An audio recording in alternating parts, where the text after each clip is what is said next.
Good morning, my Teaserking family. Happy Father's Day to you fathers out there. Hope you have a nice Sunday. U.S. Open is on today, although struggling to recognize any of the players in it. I'm just happy Scotty Scheffler's not in it. But they need Jack and Lee and Arnie and those guys.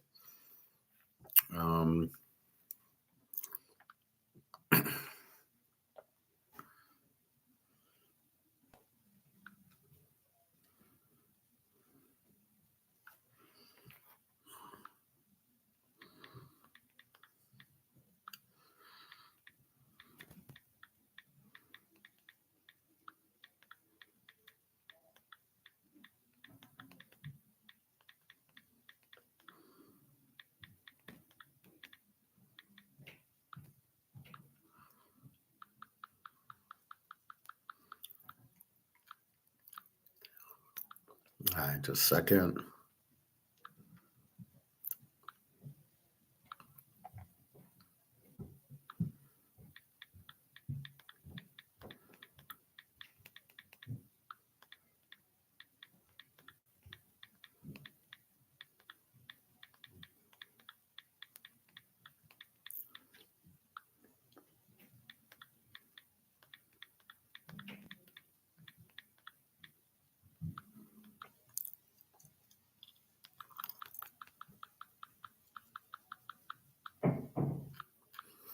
All right.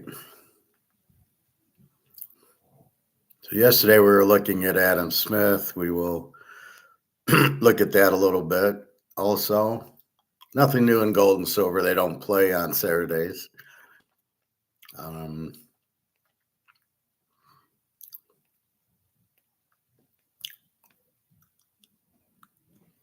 So again, where we left off, gold 34.33, silver 36.32. So I do a spreadsheet on gold and mostly on gold. I don't do much on silver. It hasn't moved yet. I'll start adding it. So I look back January 12th, gold was 28 something, right? And I do an analysis early January 28 to 34. So it's up almost $600 at $100 on 100 ounces times almost 600 is 60,000. So it's a little bit shy. It's in the 50s if you have 100 ounces, right? So we've gone up 34.90 will be 600 ounces. Not a bad return. And the funny part about gold is you don't realize it because you still have, if you have 100 ounces of gold, you still have 100 ounces of gold. So you don't really recognize that you've made money. But what happens is it's worth more. But you don't see it because I got 100 ounces of gold over here. I don't know what it's worth, right? Or I know what it's worth, but I don't see the difference. So if you got a bank statement or stocks, or even Bitcoin, if Bitcoin's 100, it's now 110. You didn't really make money. It's just worth more. And if you have Amazon stock at 100 and now it's 110, your balance is higher, but you don't really recognize the money until you sell the stock. And that's how gold is. So gold went from 28.60 to now 34.33. It's worth more, but you don't really. You do on your spreadsheet, oh, it's worth more. I've made almost $50,000 since January, which is outstanding, but you don't realize it. But if you have to sell an ounce or two, you'll realize it then. So if I go to the store and he gives me spot, he gives me 34.33 for it. I know I paid $1,700, $1,800, $2,000. I don't think I bought a lot at 2,800. I maybe bought a quarter ounce, but here's what I like looking at. So a 1 ounce maple leaf, the second one, in 1973, I paid for a 1 ounce maple leaf. That means gold was selling for $1,873 roughly per ounce. And this is 2022. If you want to measure inflation, right here, right? 1873, it's now 33.40, 34.33. And so what is inflation? If that's the case. So let's measure that. You want to get the real inflation. You want to get crazy, let's get crazy. All right, I'm just going to my spreadsheet. So what do we have here? We have 1873 per ounce. We have 34.33. Gives me a profit of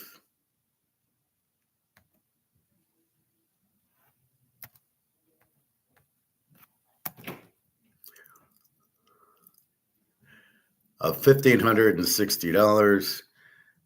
And then let's see, I think we divide hits in the batting average, hits in the at bats. So hits divided by at bats. There you go. So that makes inflation 83% if I take just the two numbers. Where are they getting 3%? This is since 2022. So when I say inflation is not 2-3%, there you go. Gold in 2022 would cost you $1,873 for 1 ounce of gold. In 2020, this is April 2022. Now in June 2025, that's 3 years, it's gone up at 83%. How is that 3%? In what world, if it goes up 83%, is it 3%? Now, not only is this clean because it's gold, it's derivative gold that's been price fixed by JP Morgan. So it really should be much higher, which is always my predicate, because they're pushing the price down and repressing it. They're price fixing it. And it still got up to 34.33. So imagine if you didn't have the price fixing. It'd be at least $5,000 minimum, because you see it go up 100, and then you see like here it's up $54. Well, wait a minute, we're at 34.45. For some reason, it went down to 34.20. Oh, nobody's selling an ounce of gold. So if you get rid of those little bullshit price fixings, then it would, and then it keeps going up. So it should go up like the Mantle card. I didn't take cards out. I put the cards back in the safe because I was going through my gold and silver yesterday. Always a fun night. And but that's what you're looking at. It's inflation is the money being printed, which means it takes more dollars to buy a good. But some goods you can't raise the price. Coca-Cola, you raise it a little bit, but you can't make it $10 a bottle. But in gold, it's based on demand, and whatever it is, again, we're using COMEX as the price, which is ridiculous, not the free market. Put gold on eBay without COMEX and see what it fetches, and it'll be at least 5 figures. It'll be at least 10,000 and more as the supply dwindles to nothing, but everybody realizes they need it. There's going to be a lot more demand than supply. And that's where you get 10,000. And then you get the frenzy of the boat sinking. I need to get off the boat, and the only off ramp is gold and silver. Believe me, there'll be even higher prices. So right there, you got 83% inflation from 2022 to 2025. How the fuck did they come up with 3%? Well, we don't use gold, and we don't use food, and we don't use this. And, we're only using things that go up 2% a year. Well, gas is fixed, so I can still get gas for $2.99 a gallon. Well, that's fixed.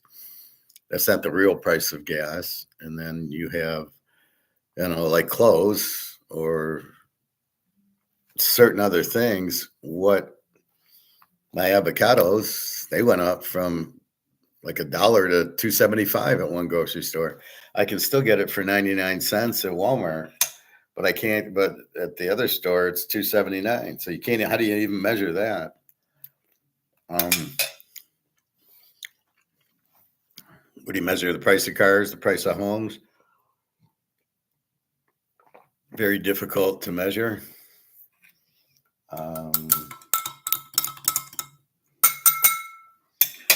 A lot of lemon juice today.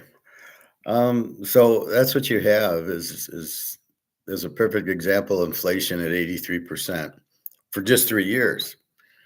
Again, if we go back to 1971 at $35, and now it's at 34.33, it's 10,000%. Let's for fun, let's see what that number is going to be. So I go back and call it $35, and I made 33. That's 970, or is it 97,000%? It's 97 with a bunch of zeros after it. But we know it's not 97%. It's probably 9,700%. Your inflation, your real inflation number, not 3%. I mean, it's funny how the government works. Well, we'll select 2 or 3 items that have gone up, but that's it. So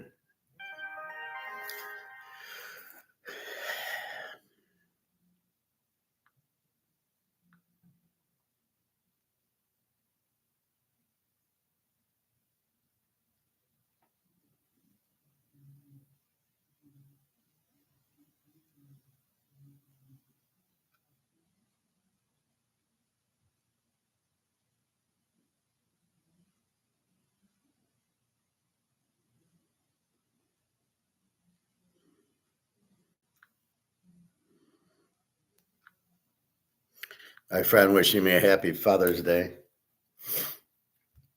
So, how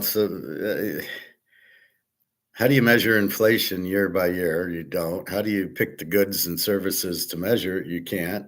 Take a house, take a car. I mean, it's a lot more than 3%. So what are they talking about? What, chocolate chip cookies because they're $3 go up to $4? I don't really know. Or they take things that didn't go up, which could happen if you have like like a TV set came out, it was probably $1,000, and then as more people bought them, the price went down. Oh, well, they look at inflation's going down, or VCRs or DVDs, any of that crap would have, as it becomes obsoleted. So I had a VCR, and then it became obsoleted because they did DVDs, and I couldn't put my tapes into the DVDs. And now I don't know if they even sell DVDs now. So that's one thing that went down in price because of competition. But why are you choosing that for inflation? See, that's the problem looking at prices and costs. Anyway, very interesting study. It's just bullshit the way they do things. All right, so that's gold and silver won't play till tonight. We've got the NBA Finals tonight. We've got the U.S. Open, which is already on, I think, on NBC. I remember the ABCs with Jim McKay, and they were a much better watch than NBC's tour. I don't even know who the guy is. Joe Blow's doing it. Okay. I liked when Johnny Miller was there, but he's not there. All right. So silver 36.32. We are expecting $50 silver soon, probably by the end of summer. Because once it hits 38, it goes to 40, it goes to 50 very quickly. You'll just see a nice straight line. And you'll see a lot of banks going out of business as they cannot cover their silver. All right, let's look at yesterday's baseball. See how we did. I'll just go through the wins and losses. Nah, you know what? I'm going to go through the scores. That'll help today. So we've got Miami 4, Washington 3. I had over 9. I lost. I had Detroit over 8. Cincinnati won 11-1. They had a big inning. This Flaherty's terrible. They think he's so good. He sucked on the Dodgers. He's 5-7 with the 403. What makes you think he's good? What is it? Is it the 5-7 or is it the 403 that you think the guy's good? So I had Detroit over 8. The Cubbies 2-1 over Pitt. I had the Cubbies. Matthew Boyd won. Philly Toronto. I played Philly. Philly won 3-2. Must have had a good pitcher. I think maybe Ranger Suarez or one of those. Texas 5, the White Sox 4. I have Texas under 7.5. Again, maybe they got some guys back. I'll have to relook at their batting order. I thought Jacob deGrom was going. That's probably why I took it. Anyway, 5, 4, and 11. Yeah, so I'm getting screwed when I'm going under and it goes to extra innings and they put the guy on second base. Why don't they just count the run and say, okay, here's a run for you? Baltimore 6, California 5. I had Baltimore under 9. Tampa Bay 8, the Mets 4. I had actually Tampa Bay. T-Bay. Houston 3, Mini 2. I had Houston under 7. That wins. I have Atlanta over 8.5, and they win 4-1. Again, it was such a high number. It was like 350. So we couldn't really go Atlanta. So we had to go total, and Colorado they don't hit. I thought Atlanta hit more, but don't see it. Cardinals 8, Milwaukee 5. I had Milwaukee. The beer World Series. Oakland 4, KC nothing. I have Oakland over 9.5. That loses. Where's KC's hitting? This is a pitcher, Jacob Lopez, 1-4 at the 4.80, and they can't hit him. Arizona 8, San Diego 7. I had San Diego. Boston 4, the Yankees 3. I had the Yankees and the over, so I lost both. The Yankees suck. They can't hit the ball at all. There was a lot of shady stuff in this game. The umpires are just horrible. Aaron Judge is up. It was game of the week, so I could watch it. And the ball's like on the ground, and he calls it a strike. And you're like, are you fucking kidding me? So the guy's throwing sinkers, but it ends up on the ground and 5 feet in front of the plate, it's good. But as it hits the plate, it's on the ground. And they call it a strike. And there was a few other things that the umps are obviously paid off on. It was very obvious with those calls. It was ridiculous. Seattle 4, Cleveland 3. We have Seattle over 7. It's a tie. The Dodgers 11, the Niners 5. We have the Niners over 5. So in my bets, we have Philadelphia wins. We have Texas under 7.5 loses. We have Houston under wins. We have Atlanta over loses. We had Oakland over 9.5 loses, and the Yankees. So we go 1-1, 2-2. We go 2-4. Pretty pathetic day. The more I study this, and that's why I'm doing this, this is a way can we predict baseball? Sometimes we can, and sometimes we don't. It's the managers are so bad. The umpires are paid off. A lot of the strike call, a lot of the balls are strikes. Aaron Judge striking out would never get that call. The star, Mickey Mantle, would never get called out. The ball could be right down the middle. It's ball. I'm not striking out Mickey Mantle. And that's what's missing now. The umps are so bad. It's insane. Just like basketball, the guy runs into the guy. It's a foul, and he doesn't call a foul. And you're like, are you insane? So I don't know if the rules have changed or what. Detroit, Cincinnati. I like this game over. So let me get this in. It's going to start, I think, 12:10 or something. But I'll just put it in for here. 6:15. Detroit over 8. We'll go 2 units because I really like this over. Toronto, Philly, 135. Okay, so we got time on this one. Philly, 185.7. Jose Berrios against Zach Wheeler. I'm going to go under here. As far as I can see, there's no Bryce Harper. Philly under 7. We'll go 2 units on that. Let's have some fun. It's Father's Day. Miami, Washington. Miami's been winning this. Washington 177.5. Yuri Perez 0-1 with a 12 ERA against Big Tex McKenzie Gore 3-5 with a 2.88. I always liked watching Tex McKenzie wrestle. 3-5 with a 2.88.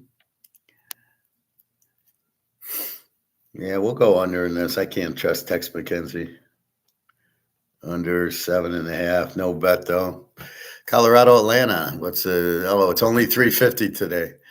Austin Gomer 0-0 with an 0-0 against Grant Holmes, 3-5 with a 407. I would never bet Atlanta here. I don't know. I bet it over yesterday and they didn't score. Grant Holmes is a terrible pitcher. Who knows what Austin Gomer is? Probably not that good. But Colorado doesn't hit. So I'm going to go Atlanta under 9. I'm not going to bet it, but sometimes you got to watch the teams that they're not hitting. The 49ers aren't hitting. And then some teams start hitting. Yankees aren't hitting. So you can't go against it. I'm beginning to see that normally I would take defense over offense. I would bet the pitcher, even though the other team's got a good offense. But now I'm starting to realize that the good offense will still score runs against the pitcher because a lot of the pitchers are false. So we will take that into advisement. The Yankees at Boston, Yankees minus 188.5. Now here we are taking the Yankees. Max Fried 9-1 with a 184 against Brian Bello, but we know they're not scoring, so we are going to lock the game under. New York Yankees under 8.5. We're going to go 3 units here. Max Fried, he might not win, but he's not going to give up more than 1 run. Brian Bello, 2-1 with a 3.96. But the Yankees, as I just stated, aren't hitting the ball. Judge is striking out on balls hitting the ground. Goldsmith looks okay. Nobody's hitting. They got 3 runs on Boston, but where the problem is, so the Yankee pitcher yesterday throws a curveball and it goes down and the guy sticks his foot out and it hits his foot and he gets first base on a hit by pitch. Total bullshit. You can't stick your foot out and get hit by the pitch and get the pitch. You got to get out of the way. So the ump awards him first base. What the fuck is going on here? That's not the rule. The rule is you got to get out of the way. If you it's like I'll stick my arm out over the plate and it'll get hit and I'll get first base. What are you, crazy? So this is where the rules have really been gone here. It's very hard to watch baseball when they're doing this shit. And then I've noticed a lot of players are going to second like at Fenway on a ball hitting the fence. And are you kidding me? But then I noticed nobody can throw. The left fielder misses second base by 10 feet. What the fuck am I watching? The relay home. I mean, nobody can throw it to the catcher. It's always 6 hops, the wrong side. I mean, I've never seen such bad baseball in my life. And this is the problem. People think it's good and it's terrible, but the whole league's terrible. The whole basketball league's terrible. And this is the problem. But they look good because they're the best of the crap. But neither sport are professional at this point. Baseball, there's no professional. Basketball, there's no professional. There's maybe 1 or 2 guys that could play with Magic and Bird in the 80s. Maybe 5 guys in the whole league that are good enough to play, not necessarily start on any of those teams. It's ridiculous. Magic would have scored 100 points and had 50 assists a game. Isaiah would score 200 points because there's no way anybody would stop the guy. Bird, oh my God, he'd light it up. Jordan would light it up. That's how good Jordan was because he could play in that league. Although he couldn't win, he couldn't beat Bird, he couldn't beat Isaiah. So that was the problem. But it was Kareem would score 200 a game. Will could average 100 a game. I mean, there's no defense. There's no skill. The coaches suck. Too many 3-point shots. It's too much walking down, putting a move on, and shooting a 3-point shot. No passing, just walking down and putting a little move on to get away from your guy and then put up a 40-foot shot. Like, really? This is the NBA now. Oh, my God. Bob Red Auerbach would be rolling over in his grave if he saw this shit. All right. Anyway, in baseball, it's not much better. Pitchers can't pitch. Outfielders can't throw. Nobody can hit. Very few 300 hitters, but they like getting walks. It's now become let's get a walk or let's stick my foot out so I can get hit. Yeah, okay. All right, California, Baltimore. California, 110, 8.5. UC Kakuki, 2-5, 292 for California. Scott Bessett, 2-0 with the 3-4-1 for Baltimore. I got to go under in this game, but I can't bet it. Both teams suck.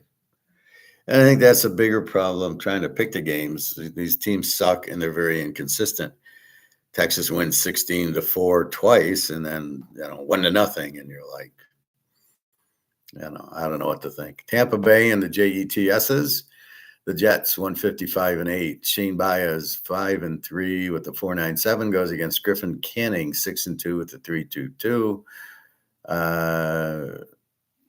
Well, let's go to the Mets or the Jets. Minnesota, Houston, Mini 102-8. Simon Richardson 2-3 with the 574. Very inconsistent. He'll throw a shutout and he'll give up 10 runs. Which one do you have? Against Brandon Walter, 0-0 with a 164. Obviously a bullpen guy. What happened yesterday? Houston under did win, so they're not scoring. Guy went to Delaware. Really? Brandon Walters goes to – you're getting guys from Delaware. He shut out Tampa in 5 innings, and he gave up 2 runs to Cleveland in 6. Minnesota, pretty good hitting team. So this guy's nothing to write home about. I'm going to go over 8. I think that's a good way to go.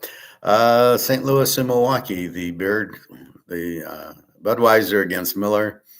Milwaukee 145, 8.5. Miles McCullough, our best friend, 4-3 with the 4.48 against Quinn Priester, 4-2 with the 3.65. What do you do with this mess? Let's see. Can either hit Milwaukee 4, St. Louis 5. They got potential to hit. They got.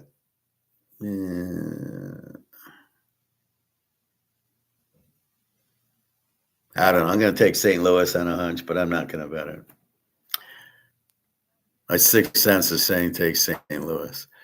Oakland, KC. KC 150, 8.5. Jeffrey Springs, never heard of him. 5-5 with the 4.64 against Noah Cameron. 2-2 with the 2.17. I'm going to go over as Oakland has hitting, I guess. Do they still have hitting? They got less hitting than they did. You know what? I'm going to change. I'm going to go under 8.5. KC, they're playing low-scoring games.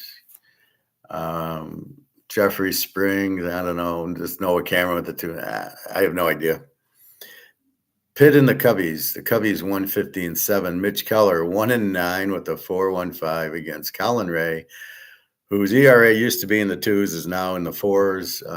4-2 with a 4 ERA. We'll go under and the total is 7. Pittsburgh can't hit. We'll just go with the Cubbies. The White Sox in Texas. We got Texas 170-8. Aaron Chevalier 1-2 with the 4.91. Kumar Rocker 1-4 with an 8.87. There we go. Texas over 8. We'll go 2 units on this game as the pitching sucks. Texas scored 16 runs in 2 games in the week. The White Sox are starting to hit better, so We will see against an 8.87 pitcher. They should light him up, but how long is he going to pitch? I don't know, 2 innings, 3 innings. San Diego, Arizona. Arizona 135, 8.5. Nick Pivetta 6-2 with the 3.48. Merrill Kelly 6-2 with the 3.18. They've been playing low scores, San Diego, so we go San Diego under 8.5. No bet. I don't want to bet under against Arizona. Cleveland and Seattle. Seattle over 7 was a push. They scored 7. Louis Ortiz 3-7 with the 4.26. Emerson Hancock 2-2 with the 5.04.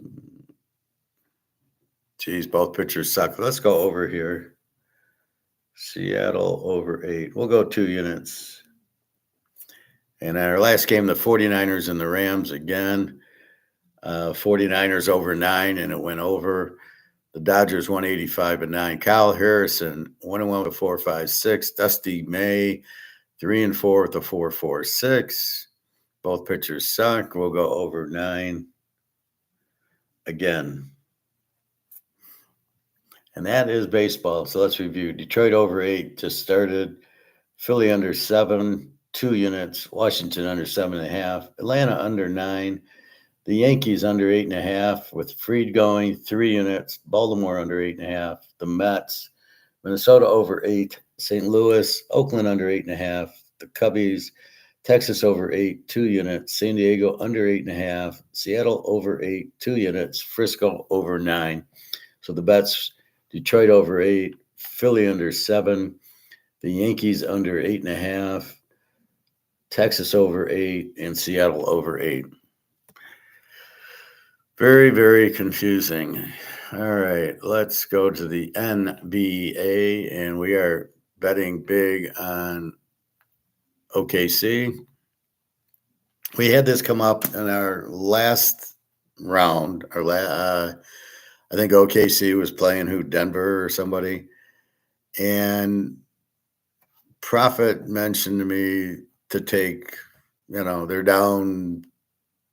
It was 2-2. And I said, well, we can't. I think it was the Knicks we took against India. I says the Knicks were home for game 5. I said, but they have to win or they go down 3-2 and then go to Indy for game 6 and it's all over, which it was all over anyway. But the Knicks won by 30 in game 5. And that's the same thing here. Oakland in a must win.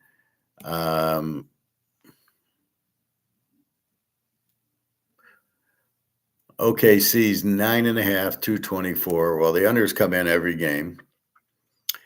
Love OKC. This is a big bet here.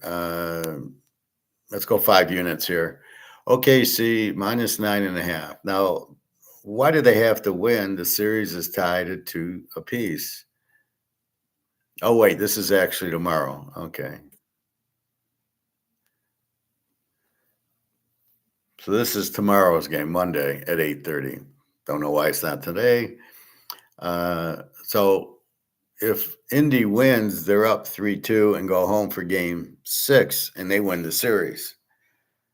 They can win this game, they win the series. OKC cannot afford to lose, or they'll go down 3-2 and have to go to Indy to try to win, as they got beat the first game there at Indy, and the second game they needed a miracle to come back. So look for OKC to play as if they're down because they have to win. They go down 3-2 and go to Indy game 6, they lose. So they have to win, and then Indy wins in game 6, and then OKC in game 7. So our next 2 games are lined up. We take OKC in game 5. We take Indy in game 6, no matter what happens. And then we'll visit game 7 when it comes around. So that's how you bet basketball. It's all based on where's the game at, how does the series look. You saw OKC, they didn't want to go down 3-1, so they won't want to go down 3-2 and go to Indy. So that's the theory. So lay your 9, take OKC, and then game 6 is Indiana. Take Indiana, you'll probably be getting points, and then we'll worry about game 7 with the spread. All right. Basketball, let's go to NFL. Is there any news besides Prime Jr. throwing a pass in practice?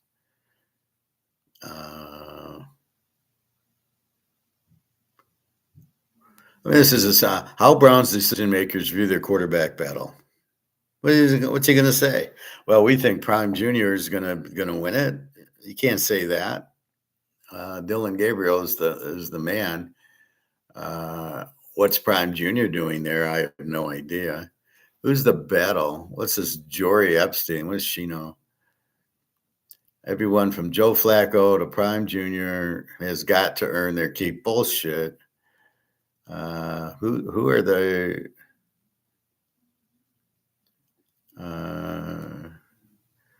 Joe Flacco? He's just there. He's a backup. Kenny Pickett, Dylan Gabriel, and Prime Jr. So Dylan Gabriel is the best. Pickett sucks. I would guess you would start Joe Flacco the first few weeks and then go to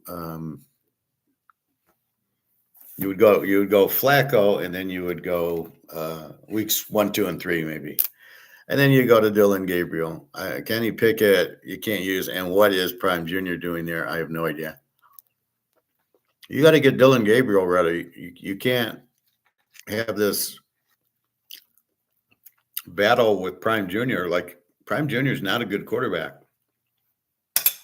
So what are you doing? You're wasting time with him.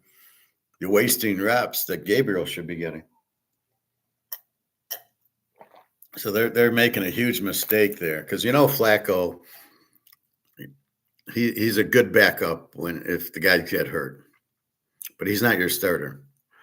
And Kenny Pickett, what do you see in Kenny Pickett that you would have any remote that he's on your team? That's like Daniel Jones, right? What are you looking at? So I really don't smell what they're cooking at all there.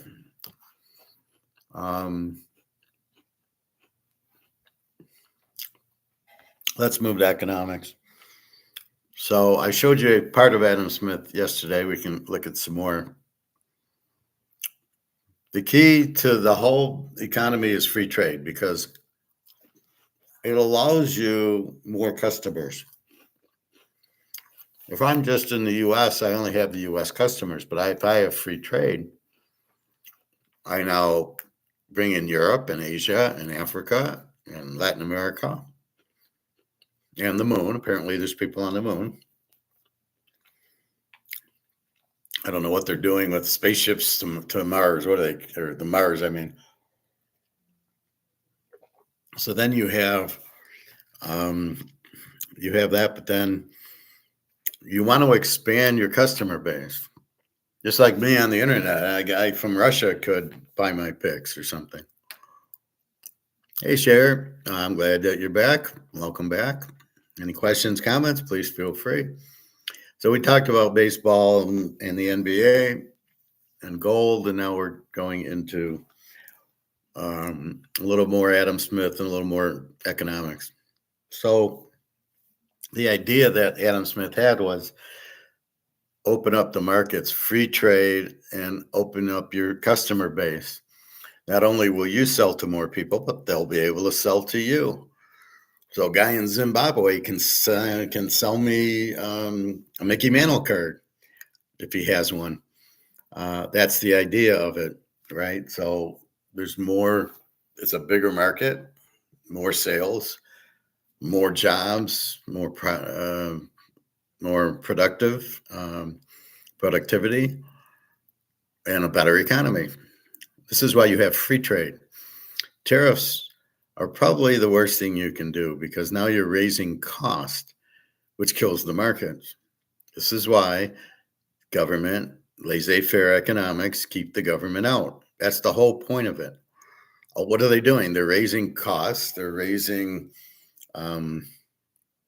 regulations, all this bullshit that we don't even need. We'll regulate ourselves. I go on eBay, and if I get a negative, then they've regulated me. And they said, nah, he's not a good seller. Don't buy from him. Okay, I've been regulated. I don't need the government to regulate me. It's bullshit. Most of what the government does is favoritism. It's helping the monopolies or the bigger companies get rid of the mom and pops and, oh, go to Walmart. Well, I want to compete. Well, yeah, you're a little guy, though. You can't compete. And that's the problem with it. Keep the government out of it. But that's why you want free trade. It's a bigger market, more production, more profit, and you're able to get more goods. You can get goods that they have in Africa that they don't have in America, or vice versa. And that's the whole point of it. That's what you want. You want to be able to get things that other countries have that you don't have. For example, Germany and Japan. This whole World War II thing, none of them had oil. Like Germany didn't have oil, and Japan had an oil embargo. That's how they got into it. They didn't have natural resources. So what the hell? That's why Europe invaded the countries they invaded, North Africa and Ukraine and Russia. They wanted oil and food. They were going to make Russia they're going to have people live there in Russia, Germans. They were going to colonize it. So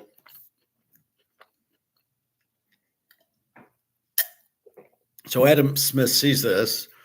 He says, well, it'd be better if we could sell to more people, but they can sell to us. You need oil, we'll sell you oil. We need, microchips, they'll sell us microchips. Because you can't have everything. The US is pretty big and pretty broad, but most countries don't have everything. They have one or the other, right? Russia's got oil and natural gas and not much else. China's got other things, but no oil and gas. So we'll trade. And that's the whole idea of free trade. But there is no trade balance. If China buys Russia's oil, does not mean that then,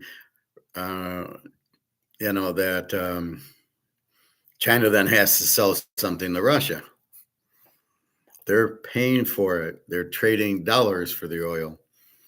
Why is this so hard to understand? I just scratched my head how stupid the Trump and this other guy, I guess he got humiliated by China before, this Scott Simpson guy, and or Bart Simpson, I should call him. And China just ate him alive. He's an idiot, basically, and he works for George Soros, which you can see why he's an idiot. He's the Wall Street golden boy, and I'm like, what does it mean golden boy for doing what? What is Wall Street? It's a bunch of salesmen.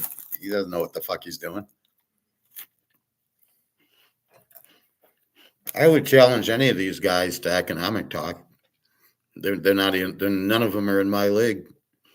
Maybe Egon is the closest one. Most of them are stockbrokers or bankers, and they know nothing of economics.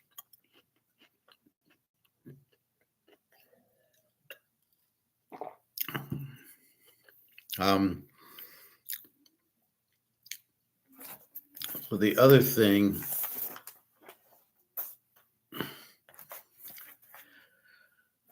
you don't want the government to intervene, and free trade and free markets are the key to everything. So if you have free markets and you have free trade, so what is Trump doing? He's killing free trade and he's killing free markets. Anybody that buys from China will get sanctioned or get tariffed or whatever. We don't care. We're not doing business with you. There's nothing. All the U.S. does is buy. They don't sell anything. There's nothing that the U.S. They tried selling soybeans to China. They said fuck off. They tried selling meat to China. They said fuck off. There's Argentina and Brazil and other countries that can sell meat and soybeans. So what the U.S. has, a lot of farming goods they get from other places now, Mexico and Brazil.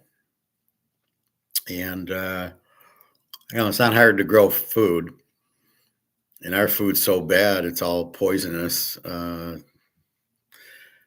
only way we can kill it is to kill ourselves, right? Nobody can beat the United States. We're too big. We have too much money. We have a Navy. We have Air Force.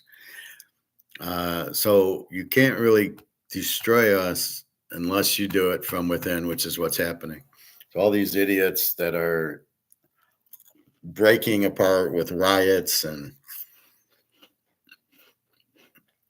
all these lawmakers are just a joke. So we have serious problems here. We're eating ourselves from within, which is a good thing to do because it's the only way we can lose. I mean, it's embarrassing what we're doing. Tariffs, Trump's doing tariffs and making you, if you help Iran or China, it's a tariff. And everybody's laughing. Fine, we won't deal with you. You buy from us, but so does other countries. And since we're all going gold, but you will take the gold. We don't want the dollar. So that's what's going on. So looking at this today, Japan to dump $1 trillion in U.S. debt to buy Russian oil as BRICS.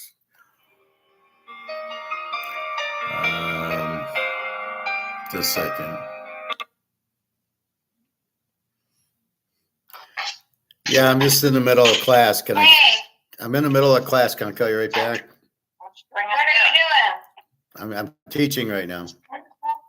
Oh, do you want to come get me at like 12:15?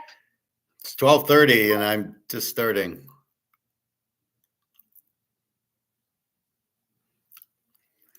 All right.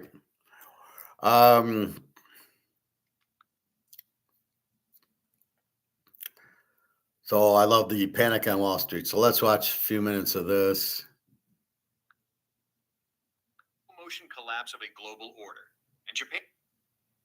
What if I told you America's most loyal ally just crossed a red line? Japan. Yes, Japan is now openly defying the United States. They're buying Russian oil, breaking ranks with U.S. sanctions, and even signaling they might dump over $1 trillion in U.S. bonds. That's not just a diplomatic rift.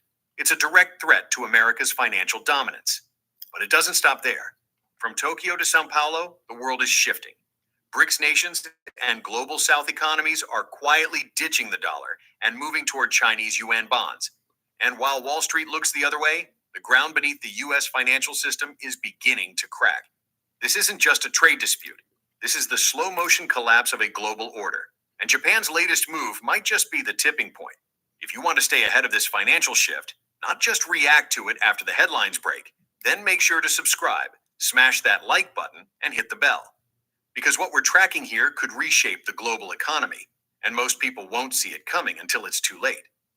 On today's Squadcast, we're at the scene of an epic battle between good and evil. It's a car accident. Well, it's too late. Japan, America's closest ally in Asia, just made a move that could infuriate the Trump administration. Prime Minister Shigeru Ishiba's government is signaling they're done blindly following U.S. demands, prioritizing their own economy instead. Case in point, Japan has started buying Russian oil, defying U.S.-led sanctions. But that's not the only sign Tokyo is breaking ranks with Washington. Last month, Japan raised alarms about its soaring debt crisis. Despite being the U.S.'s largest creditor, holding over $1.1 trillion in U.S. Treasury bonds, Washington hasn't offered any support. With Trump's tariffs squeezing Japan's economy, Tokyo is now considering selling those bonds and distancing itself from U.S. foreign policies that don't serve its interests.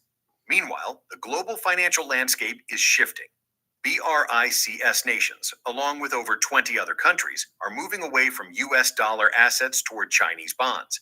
Brazil, for instance, is exploring borrowing and lending in Chinese yuan, not dollars.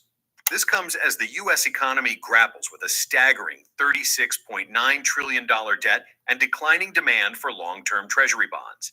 If BRICS and aligned nations pivot to Chinese markets, it could mark the slow unraveling of the system that's underpinned America's global dominance. The scariest part? I'm sorry, but BRICS is going gold back, so I don't know what the hell this guy's talking about. BRICS is not using the dollar. China, Russia are not using the dollar. Russia can't. You've eliminated them. China's not.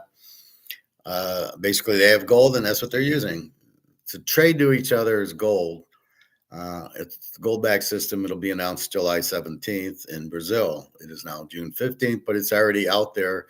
China is using that. Probably Alyssa.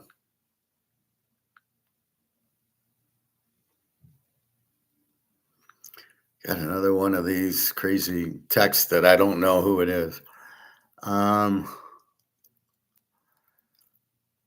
So they're all the BRICS countries are having gold. That's why the gold price is going up. It's gold-backed currency. They don't need the dollar. The dollar is not worth anything. So they keep missing the underlying point. This has no value. And if this has no value, then why would anybody trade with the U.S.? We don't want your dollar. That's the biggest problem. The dollar has no value.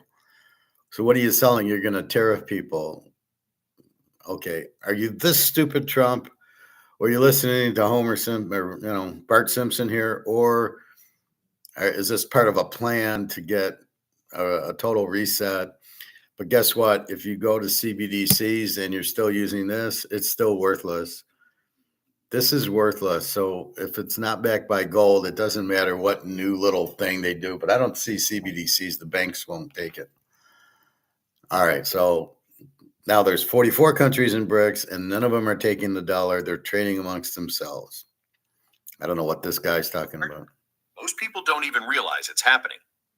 Before we dive deeper, make sure you're subscribed to the channel. Oh, yeah, I for really want to updates and subscribe to this analysis. shit. For over 50 years, Japan has been Washington's most reliable partner in Asia, backing U.S. policies and avoiding moves that could strain the alliance.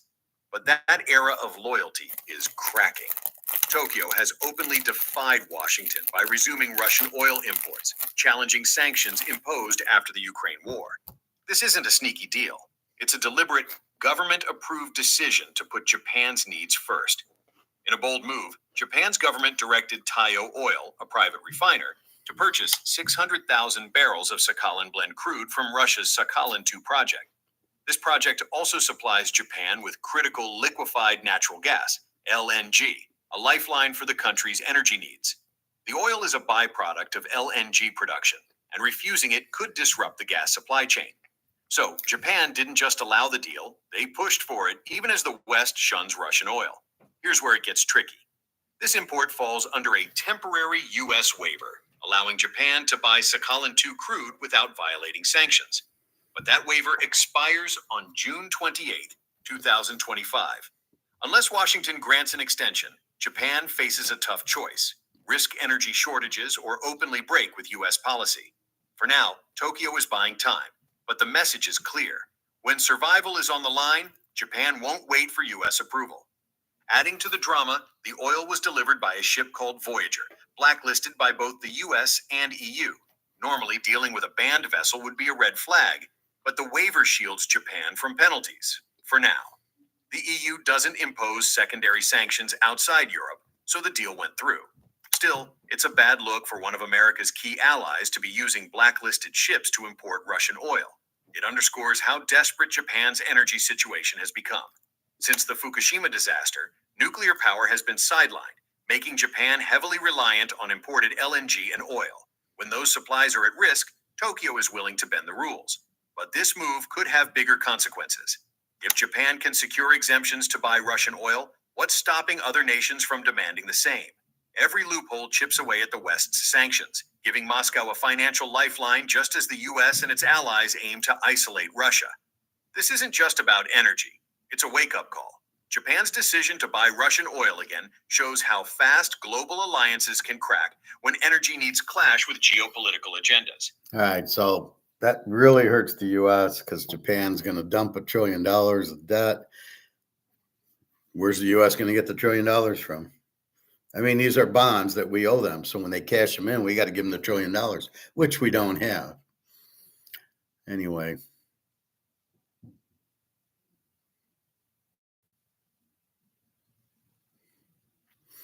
We've got Japan is done. That's why they're doing this, because their economy is gone. That's why they're getting rid of these treasuries and getting off the dollar. Is they're done.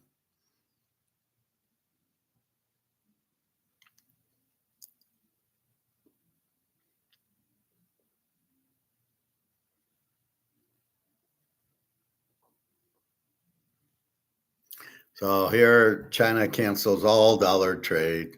6.1 trillion gone overnight. Yeah, Trump's doing a good job.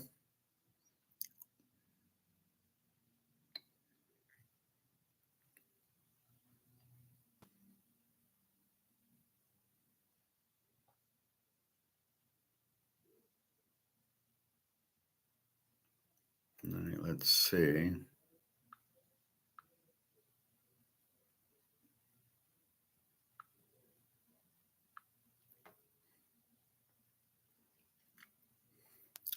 Here's one that I want to watch. China will destroy Scott Simpson or Homer Simpson again. Do you need to sell your house and fast? Because this girl wants to buy it. Lightning fast. I buy houses for cash. Wasn't immune to these vulnerable. Where is our Treasury Secretary, Scott Bessent? No. Answer the questions I asked, please. I only have 5 minutes. Who pays tariffs? Sorry, well, Who pays tariffs? Sorry, Mr. Secretary, please. excuse me. The question is very simply, who pays tariffs, Mr. Chairman? Yeah. I'd like him to answer that question. Well, He wants to answer other questions. well, Congressman, if the exporters, dislike tariffs so much, why wouldn't they? If I think what you're trying to get me to say. Did you remember the question? I'm not sure you did. Who pays tariffs? It's a very complicated question. Yeah. Try unplugging him and plugging him back in. See if that What do you get when you cross a Wall Street golden boy, a humiliating defeat by an Asian tiger, and a penchant for repeating history? You get Scott Bessent. What's a golden boy? What's a Wall Street golden boy? He can manipulate the stocks. I mean, what does that mean?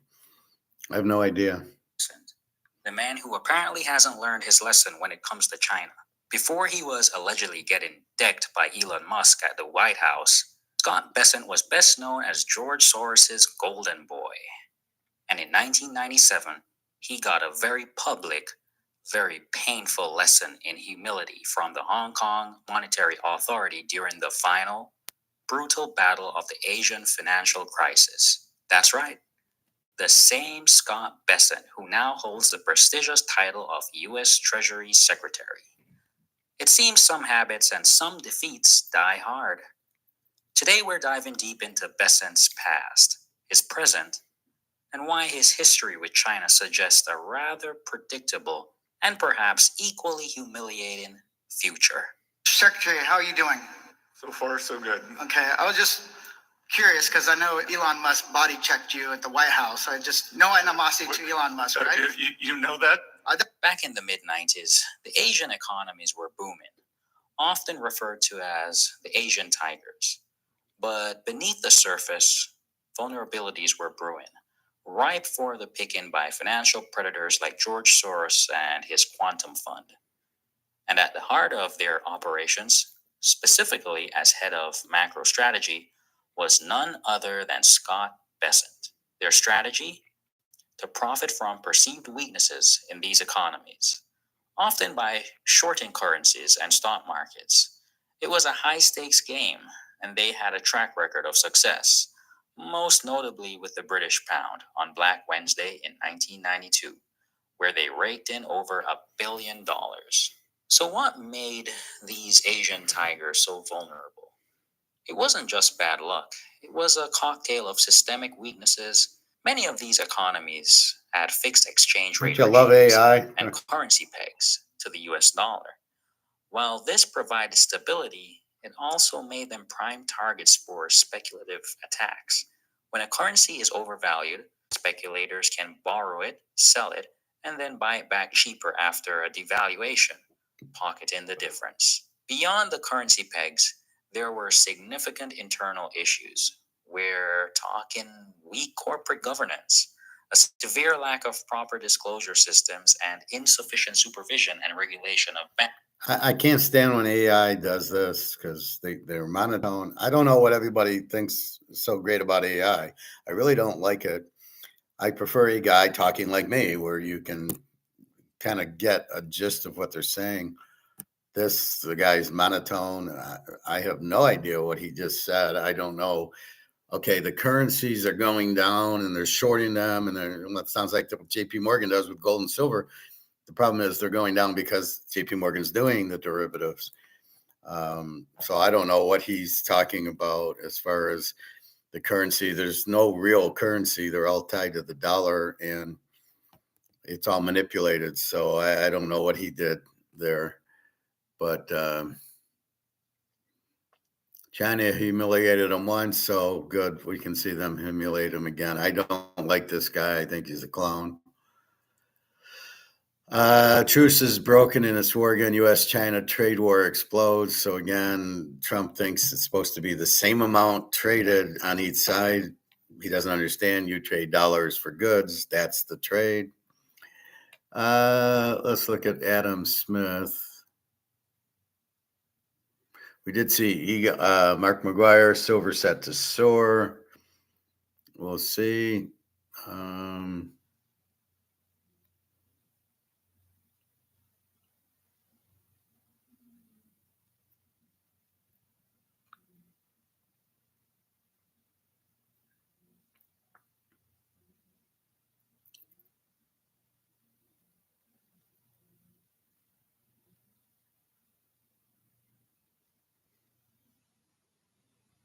Japan. So China's broke. Japan's broke. Germany's broke. The UK's broke. Everybody's broke. They're all in the dollar. They all have big governments. They all spend more than they can. Governments don't bring in revenue, which is the problem. Governments are monopolies, which is the problem. You don't want government as a monopoly. You want to have competition, just like in banks, you want competition. You don't want a Federal Reserve. And in government, you want competition because you can see how criminal it is. You don't want lobbyists. You got to have term limits. You're serving one term. That's it.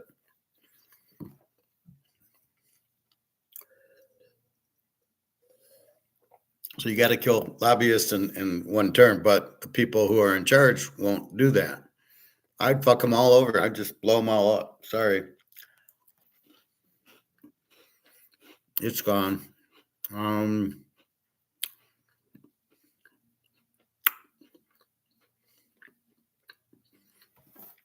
I think you have that. Adam Smith, we kind of talked about yesterday.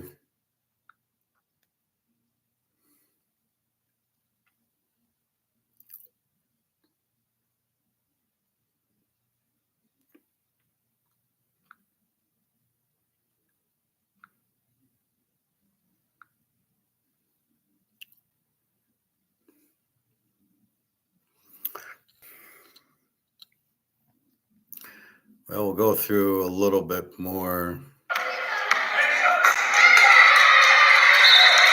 Remember college? Shut He up. lived. All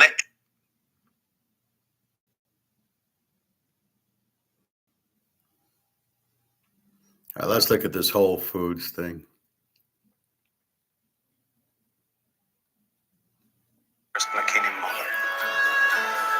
There's a Whole Foods market in Austin, Texas. There are over 400 Whole Foods markets in the United States, Canada, and the United Kingdom. They sell products from around the world. Their whole trade guarantee promises that consumers can shop with a conscience. Most business people are honest and ethical. In fact, it turns out that the more ethical they are, the better the company performance. In the cutthroat supermarket business, it's important to stake out your own territory. The company's motto is Whole Foods, Whole People, Whole Planet. At the center of this amazing story is co-founder John Mackey. To understand a Whole Foods market, you have to understand him. The original vision for Whole Foods was very simply is we wanted to sell healthy food to people, earn a living, and have fun. The higher purpose of Whole Foods has become a lot deeper and more complex than it was back 34 years ago. And that brings us to mission. Mission is something Mackey takes seriously. It's not just platitudes for a wall plaque in a corporate lobby. It's the statement that embodies his ethical perspective. We want to sell healthy food to people. help people to reach their highest potential through having good health.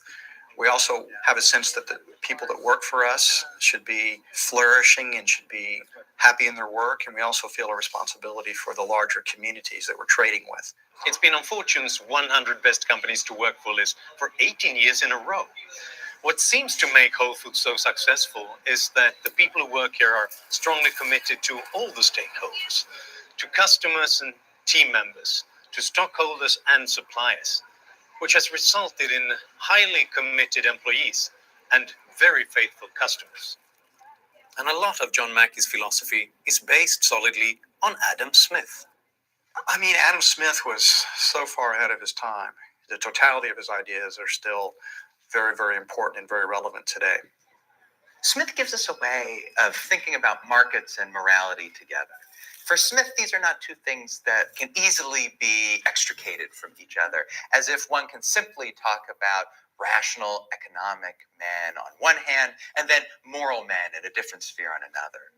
Smith understood that you're going to be better at business if you can understand your customers and generally sympathize with them, as well as understanding and sympathizing with your employees. The chipotle, the lemon, the garlic and basil, and the sesame ginger. I really like. I think that most of our guests, when they walk in the door, know that there's something different.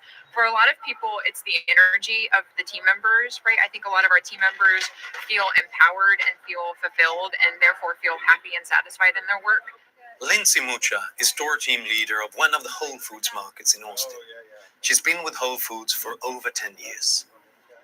My goal was to work here for 6 months, graduate from college, and then go off and find my career path. And I very quickly fell in love with Whole Foods. I loved the values and the mission. The greatest source of creativity and innovation exists in our team member base. A big part of what we're trying to do is allow them to be themselves, to be authentic, to be spontaneous, allow them to experiment, to create new things, to create the innovations. This helps to illustrate Adam Smith's principle that top-down command structures aren't always the best. Things organize themselves better from the bottom up. The natural effort of every individual to better his own condition is so powerful that it is alone capable of carrying on the society to wealth and prosperity. Many of the institutions that we have, language, markets, you name it, these are indeed the results of human action, but they're not the results of human design. We never plan these things, they just evolve naturally. So note that phrasing. Individual human action, but not individual human design. You don't need a central planning authority to run your society well. And that's a really cool thing about the Whole Foods market culture. You know, it's not top down. It's not a mandate on everything. If someone has a good idea that someone else likes, there's a good chance it's going to spread and work for a lot of people. Carol Medeiros is produce coordinator at Whole Foods Markets in Austin, Texas. I would say that, you know, we're always trying to find what's new and what's next. And a lot of times, most of the time, our best ideas come from the team members that work in the stores every day. Because the team members genuinely care, because it's theirs, right? Whole Foods Market's success in promoting healthy foods has spawned increased competition in the marketplace. In response, the company is opening a new line of stores called 365 by Whole Foods Market, which they hope will make their products more accessible to more consumers. When stakeholder philosophy is adopted in a more conscious way and businesses begin to act in a more conscious way for higher purpose, I think most of the hostility towards business and capitalism will disappear. And I think what's really nice about this and companies that are able to be mission-driven and purpose-driven and still be profitable, it's that when you put that out there for people to choose, there are people who choose it. And there are people who will vote with their dollars, right? And do it because that's what's valuable to them. So I think that's nice. It's about choice. For markets to make good on the hope that they would bring what Smith called universal opulence to all ranks of people, Smith thought that it was necessary for them to be supplemented by a certain conception of morality. By morality, Smith meant fairness and a level playing field for all. But what happens when some are able to tilt the market to their advantage? Adam Smith asked the very same question 250 years ago, And the problem can be easily illustrated by taking a walk in the woods. In state and national parks all across the United States, you'll often find signs like this that say, please do not feed the animals. Because if you feed the wild animals, they lose the ability to gather food in the wilderness. And as a result, they tend to be less resilient and their survival is at risk. Luigi Zingales is professor of entrepreneurship and finance at the Booth School of Business at the University of Chicago.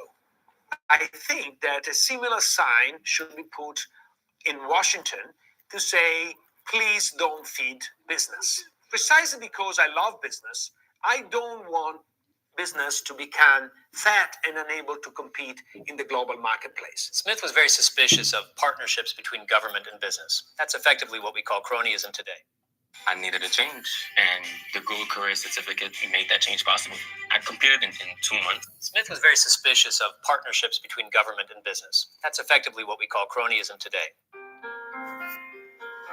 This is the result of feeding the animals Washington style. In recent years, housing values around the U.S. Capitol have skyrocketed. There is no real industry, there is no real commerce, and it's pretty scary that wealthiest counties in the United States are in the suburbs of Washington, D.C.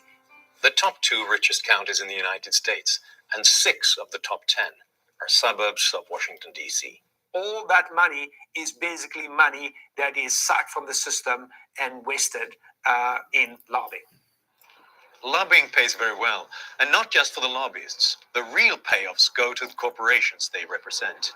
Smith thought that any institution, government included, could become corrupted if it was too big and made too many decisions centrally. To widen the market and to narrow the competition is always the interest of the dealers. Any new law or regulation of commerce ought always to be listened to with great precaution.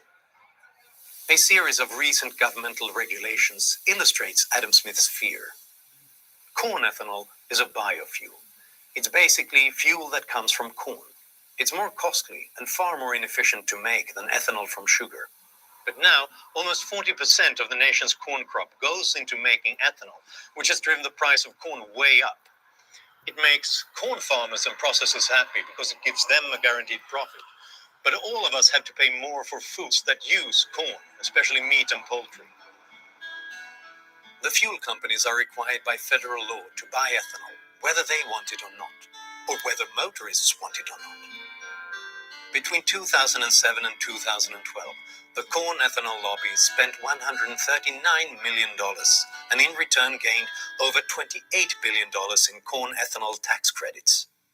So once you have this kind of returns, then people will not invest in R&D, they will not invest in new sort of organizational form, they will not invest in new technology, they will not invest in new property, plant, and equipment, they will invest in lobbying. Many corporations prefer to get their profits by legislating them, rather than by selling goods and services that people want in an open market.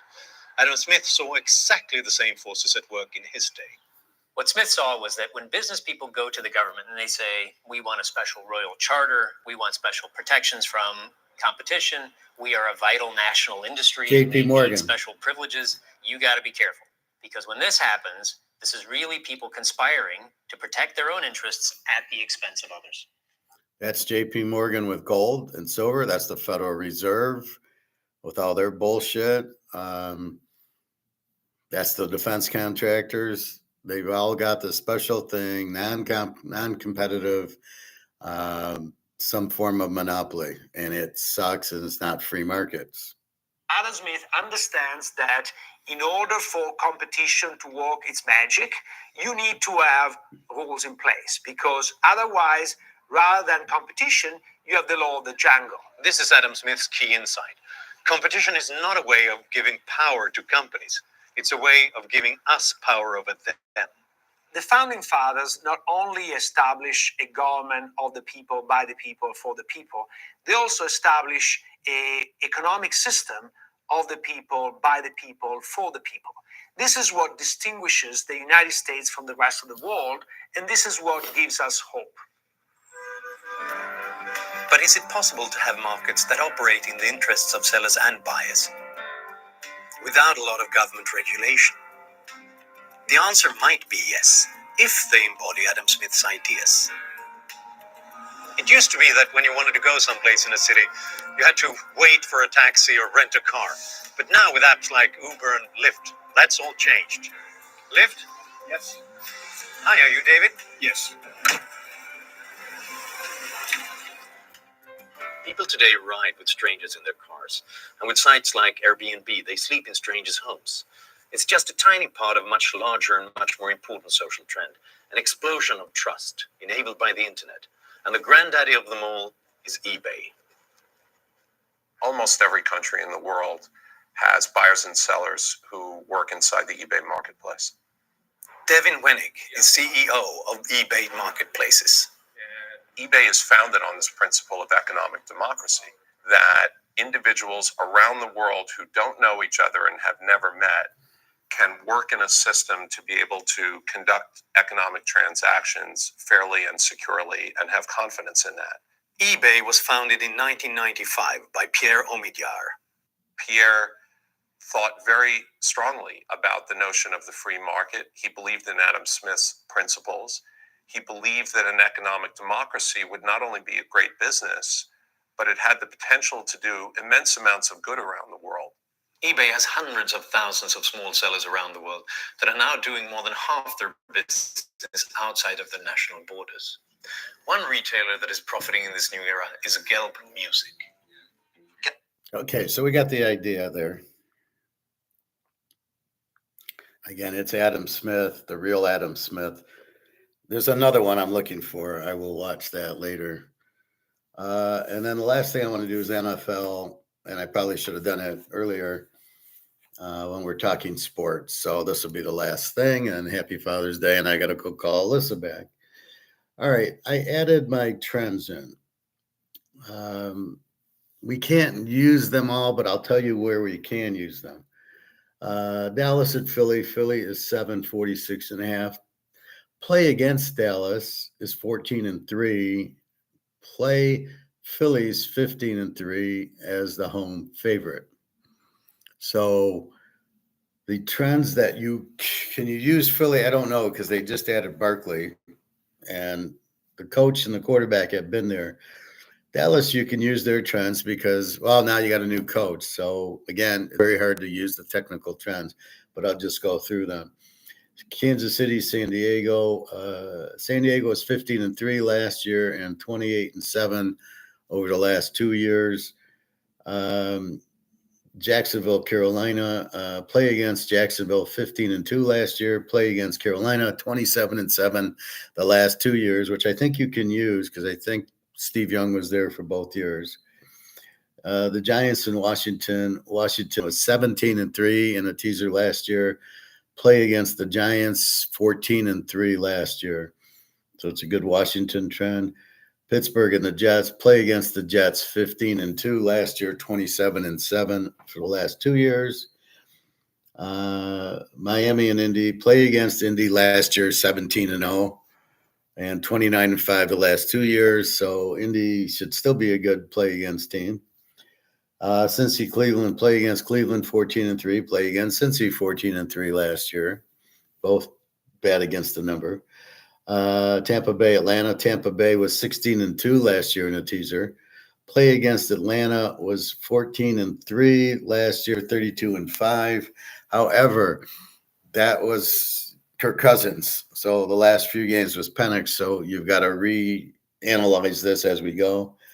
Tennessee and Denver. Play against Tennessee is 28-6.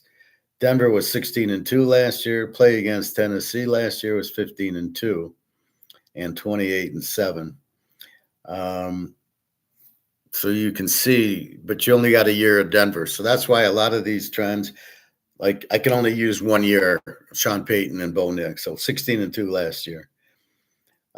Houston and LA, they're both 16-3 last year. Houston's 30-8, the Rams 31-6. You can probably use the Rams 31-6. You can use both of them.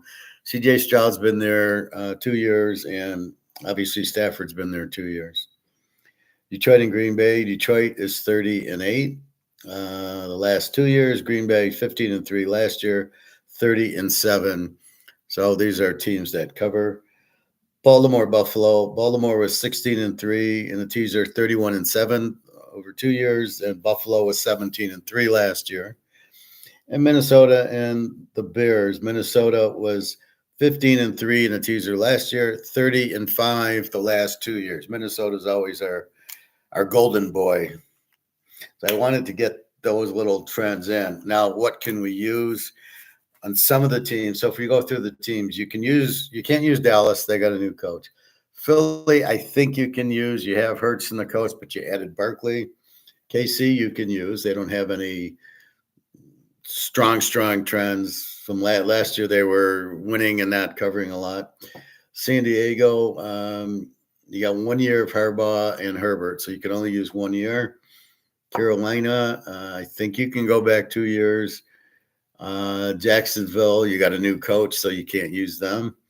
The Giants, you got a new coach, you got a new quarterback, whoever that is, or Russell Wilson.